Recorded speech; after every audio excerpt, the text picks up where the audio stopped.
Hello dear students, कैसे हैं आप सबका भला किस सनसन स्टडी में एक बार फिर से बहुत बहुत स्वागत है। और अगर आप चैनल पर न्यू हो तो प्लीज़ चैनल को सब्सक्राइब जरूर कीजिएगा और वीडियो अच्छी लगे तो लाइक भी कीजिएगा।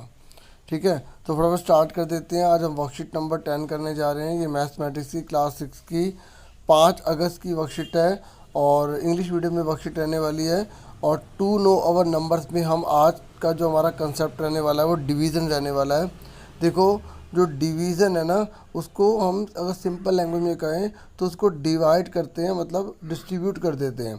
अब अगर हम बात करें कि डिवीज़न को किस किस से हम पहचान सकते हैं, तो रिपीटेड सब्ट्रैक्शन, मतलब अगर हम उसे बार बार घटाते रहे सेम चीज़ को तो हम कह सकते हैं कि वो डिवीज़न है, मतलब बांट रहे हैं।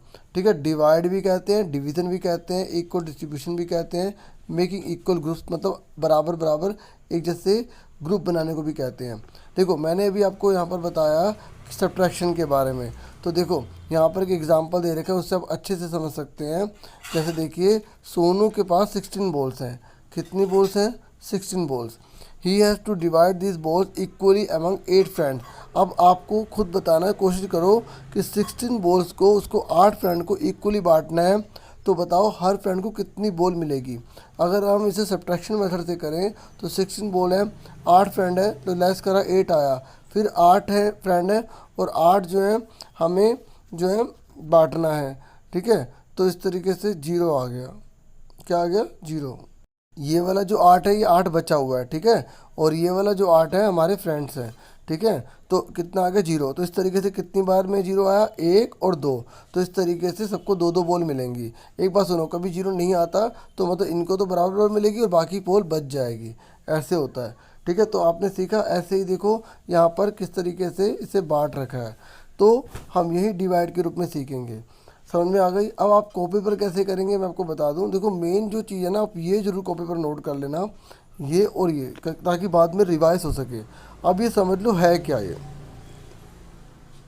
देखिए, यहाँ पर लिखा है कि division by 0 is not possible. मतलब याद रखना कि अगर किसी भी अमाउंट को हम 0 से डिवाइड करेंगे, ठीक है, तो हमेशा जो है अगर 0 को डिवाइड कर रहे हैं, मतलब किसी भी अमाउंट को अगर डिवाइड कर रहे हैं 0 से, तो वो नॉट पॉसिबल है। ठीक है, नॉट डिफाइंड है, इस बात को याद रखना।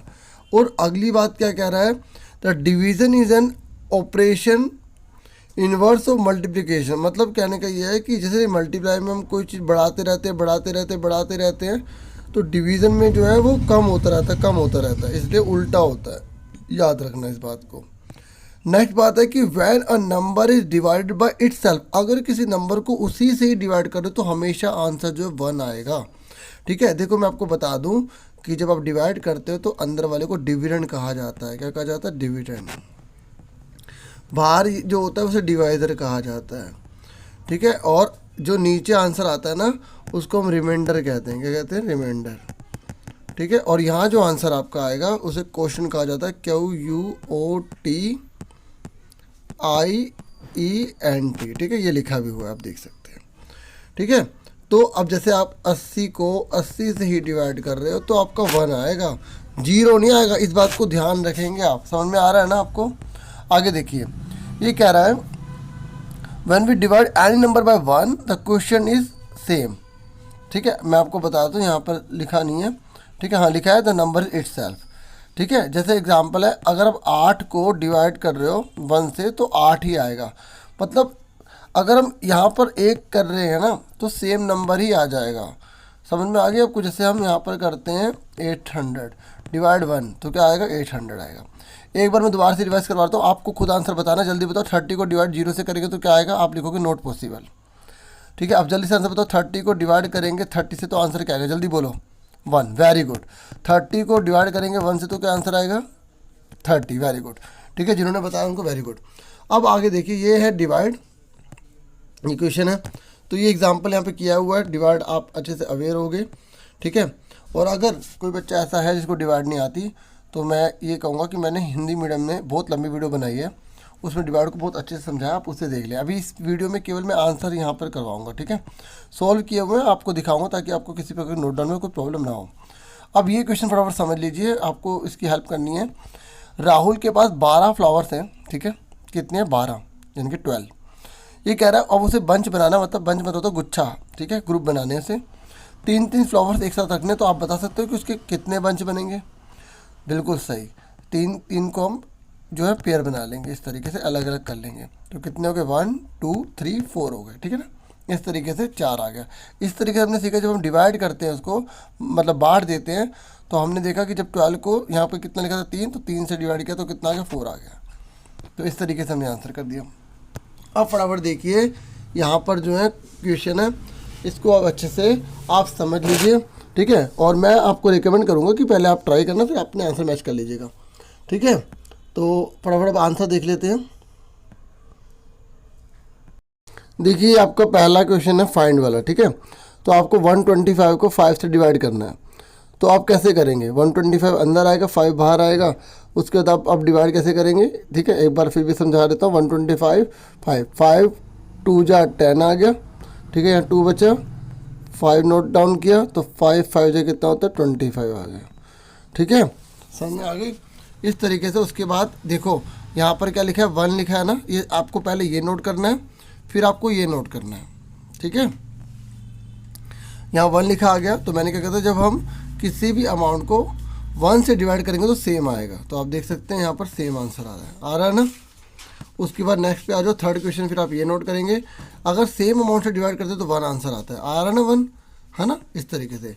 उसके बाद है आपका फोर्थ क्वेश्चन, यहाँ पर दे रखा है 19,440,60, ठीक है। तो इसको हम डिवाइड कर लेते हैं, 19,440,60, ठीक है। तो आप कैसे करेंगे, पहले देखो 60 है ना, तो क्या 60 90 से डिवाइड हो सकता नहीं। यहाँ पर जो नंबर लेना होता है ना, देखिए इससे बड़ा लेना होता है, इससे याद रखना, इससे हमें बड़ा नंबर लेना होता है। तो अब हमने इन तीनों को इकट्ठा ले लिया, ठीक है। जब हमने इनको इकट्ठा ले लिया तो यहाँ पर कितना बन गया, ये 194। तो 194 यहाँ पे जो भी यहाँ पे लिखना हो तो उसका टेबल लिख लो, अगर आपको डिवाइड नहीं आती अच्छे से, इस तरीके से। जिनको आंसर देखना वो आगे कर लेना वीडियो, ठीक है, जिनको आता है, ठीक है, आगे कर लेना वीडियो। तो 194 है, तो ये कितना आ गया, 180 आ गया। 63 जा कितना हो गया, डियर स्टूडेंट्स, 180, ठीक है। तो यहाँ पे 3 180 आ गया।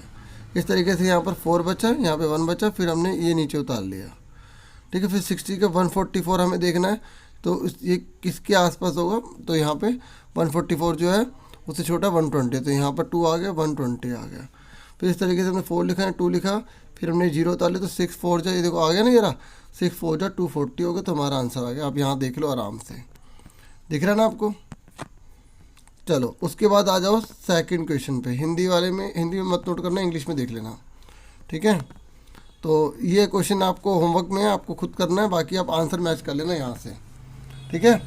और ये देखो रिमाइंडर बच गया, क्योंकि जब 0 नहीं आएगा तो जो नीचे वाला होता है उसे रिमाइंडर कहते हैं, इसको क्वेश्चन कहते हैं, ठीक है। इसको डिविडेंड कहते हैं, इसे डिवाइजर कहते हैं। ये अच्छे से आपको पता होना चाहिए। चलो समझ में आ गया। अब उसके बाद जो है थर्ड क्वेश्चन देख लेते हैं, पहले शीट से, फिर इंग्लिश में मीडियम में आपको दिखाता हूँ। थर्ड क्वेश्चन में बोला गया है कि एक गार्डनर है, उसने ना 930 यानी कि 930 मैंगो सैपलिंग, मतलब आम के छोटे छोटे पौधे, ठीक है, उसने प्लांट कर दिया, प्लांट मतलब लगाया, ठीक है, गार्डन के अंदर। कहाँ, गार्डन में। अब वो चाहता है कि जो मैंगो जो सैपलिंग है, जो मैंगो के जो पौधे हैं, वो 7 रो में लगे। कितने, 7 रो में, मतलब उसके 1 2 3 4 5 6 7 रो है। अब वो कह रहा है कि हर रो में कितने कितने मैं प्लांट लगाऊं कि 930 सारे के सारे इसमें यूज़ हो जाएं, ठीक है, और कितने बच जाएंगे बाकी। जैसे आप खुद सोचो, यहाँ 13 लगा रहे हो आप, यहाँ 13 लगा रहे हो, आपको पता नहीं है, जैसे 13 लगा रहे हो तो ऐसे आपको इस तरीके से लगाना हो सकता है, आप 10-10 लगाएं, तो ऐसे हम सोचने लगेंगे तो कितना टाइम चला जाएगा। इसलिए हम क्या करेंगे, इसे डिवाइड कर देंगे दोनों को। आंसर देखो आप, जैसे क्वेश्चन समझ में आ गया ना कि क्या करना है आपको, हमें पता लगाना है कि जो हम 7 रो डालेंगे ना, उसमें कितने कितने आएंगे जो सब में सेम हो, और कितने फालतू बच जाएंगे, ठीक है। चलो आंसर देखो। देखिए सबसे पहले आप लिखेंगे a gardener purchase mango sapling, यहाँ पे ना एन लगा लेना, ठीक है। और 930 है, हाँ। टोटल नंबर ऑफ रो कितनी है, 7 है। हमें निकालना क्या है कि ईच रो में कितने कितने प्लांट्स लगेंगे, और number of plants remain left, ठीक है। नंबर पे ना बिंदी लगा देना, नहीं तो 9 बन जाएगा। NUMBER आप पूरा लिखना है, जैसे मैंने नीचे लिखा है, ठीक है। अब इसको डिवाइड करना है, क्या करना है, डिवाइड। तो यहाँ 7 लिखा, ठीक है, तो मैं आपको डिवाइड एक बार करके बता देता हूँ फटाफट। देखो जो भी है ना उसका आप टेबल लिख लो अगर आपको नहीं आती तो 7 वन जा 7 आ गया, या 2 बचा, 3 नोट डाउन कर लिया। तो 23 से छोटा कौन सा जो 7 के टेबल में आता है, 7 3 जा 21। ठीक है, तो कितने बचे, 2 बचे। उसके बाद एक जीरो और उतार ली। अब 20 से छोटा कौन है, ठीक है, 7 2 जा 14। तो यहाँ पे कितना बचा, लास्ट में 6 बचा। अब यहाँ देख लो, थोड़ा वहाँ तो थोड़ा उबड़ खबड़ है ना, यहाँ देखो मैंने इसलिए अलग से करता हूँ ताकि आपको नोट डाउन करने में प्रॉब्लम ना आए। तो देखो ये जो 132 है ना, जो हम 7 रो बना रहे हैं ना, उसमें 132 132 132 क्या लगेंगे, प्लांट्स लग जाएंगे। ठीक है, इस तरीके से 132 में 2 आ गए नंबर ऑफ प्लांट्स, और बाकी कितने बच गए, 6। बाकी का मतलब ये है कि देखो हम ना हर रो में इक्वल इक्वल लगा रहे थे 132। ठीक है, 1 2 3 4 5 6 7 पूरे में इक्वल इक्वल लगा रहे थे, लेकिन हर जगह 132 लगाते लगाते लगाते भी फिर भी 6 पौधे बच गए, तो इसलिए इसको रिमेनिंग कहा गया। ठीक है, इस तरीके से मैंने पूरी वर्कशीट आपको समझा दी। मुझे पूरी उम्मीद आपको क्लियर हो गया होगा। कोई डाउट हो, कोई भी सजेशन हो तो आप कमेंट बॉक्स में मुझे बता सकते हैं। ठीक है, वीडियो को लाइक शेयर सब्सक्राइब जरूर कीजिएगा। अपना पूरा ध्यान रखिएगा और फिर मिलेंगे नेक्स्ट वीडियो में। थैंक यू वंस अगेन, अपना पूरा ध्यान रखना। Thank you for watching.